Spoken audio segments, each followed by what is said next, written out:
Right now ndasvika munzvimbo yeward 6 iri Goromonzi West. Ndina baba vangu vandinavo panapa vandichange ndichitaura navo muzuva ranhasi. Makadi baba? Tupo makadiwa henyu. Ya, inini ndinofara. Chekutanga chandinoda kuziva, mungakwanisawo kutitsanangurira here magariro kana mararamiro emu ward 6?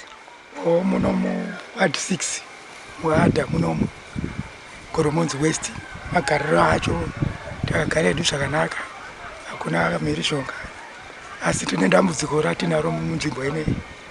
Inzvimbo yakatotengwa mastand, saka varidzo nzvimbo anytime vanogona kutongosvikawo.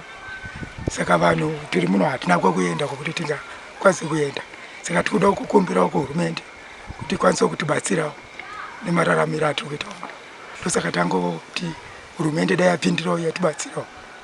Kuti tiri kungoonawo vanhu vachiuya vachipega munzvimbo ineyi.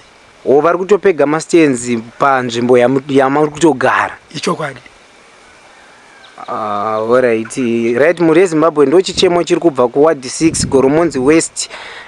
Vane chichemo chavo chavatsanangura chekuti vari kutokumbirawo rubatsiro kubva kuhurumende yedu yeZimbabwe. Chichemo chabva kuGoromonzi West. Ndinotenda baba nemashoko amandiudza. Tinotenda, musare nomufaro.